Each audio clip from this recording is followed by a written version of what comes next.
తిరుచానూరు శ్రీ పద్మావతి అమ్మవారి కార్తీక బ్రహ్మోత్సవాల మొదటి రోజైన గురువారం రాత్రి శ్రీ పద్మావతి అమ్మవారు మురళీ కృష్ణుడి అలంకారంలో పిల్లన గ్రోవి ధరించి చిన్న శేషవాహనంపై అభయమిచ్చారు. మొదటి వాహనం చిన్న శేషుడు, చిన్న శేష వాహనంపై అమ్మవారు జీవకోటిని ఉద్ధరించే లోకమాతగా దర్శనమిస్తారు.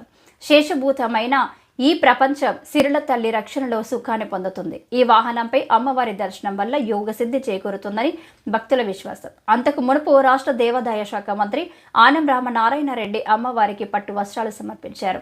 హవన సేవలో శ్రీ శ్రీ శ్రీ పెద్ద జియర్ స్వామి, శ్రీ శ్రీ శ్రీ చిన్న జియర్ స్వామి, ఈవో జె శ్యామలారావు దంపతులు, ఇతర అధికారులు పాల్గొన్నారు.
ఈరోజు ఒక మహాపర్వదినం. నా జీవితంలో ఇది ఒక మరుపురానటువంటి సంఘటనగా గుర్తుండిపోతుంది.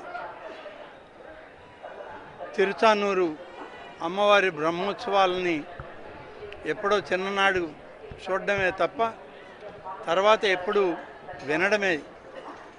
మధ్య మధ్యలో కుటుంబ సభ్యులతో వచ్చి అమ్మవారి దర్శనం చేసుకొని వెళ్ళేవాళ్ళు. ఈరోజు గౌరవ ముఖ్యమంత్రి శ్రీ చంద్రబాబు నాయుడు గారు వారు రావాల్సినటువంటి సందర్భం ఈ బ్రహ్మోత్సవాల్లో అమ్మవారికి ప్రభుత్వం తరఫున పట్టు వస్త్రాలు ఇవ్వాలి. కానీ కొన్ని అనివార్య కారణాల వల్ల వారు రాలేక దేవాదాయ శాఖ మంత్రిగా ఉన్న నాకు ఈ అవకాశం కల్పించడం అనేది ఒక మహత్తరమైనటువంటి గుర్తుండిపోయేటువంటి కార్యక్రమం.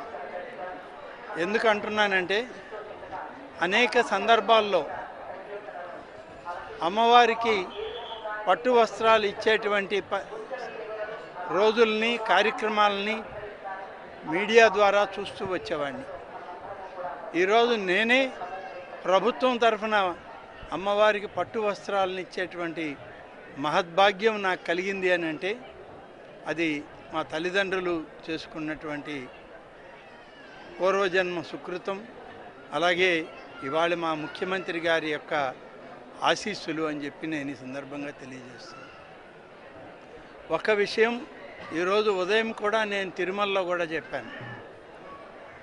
కార్తీక మాసంలో గురువారం రోజు స్వామివారి నేత్ర దర్శనం చేసుకొని కార్తీక బ్రహ్మోత్సవాల్లో పద్మావతి అమ్మవారు అలివేలు మంగ అమ్మవారికి పట్టు వస్త్రాలను ఇచ్చేటువంటి మహద్భాగ్యం ఈరోజు నాకు కలగడం అంటే ఇది అదృష్టంగా భావిస్తున్నాను. ఇవాళ అన్ని దగ్గరలో కూడా రాష్ట్రంలో ఉన్నటువంటి అన్ని ఆలయాల్లో కూడా మెరుగైనటువంటి పరిస్థితులు రావాలన్నదే ముఖ్యమంత్రి గారి ఆలోచన. అన్ని ఆలయాలను కూడా ప్రక్షాళన చేస్తున్నాం. అన్నింటిలో కూడా ఆధ్యాత్మికత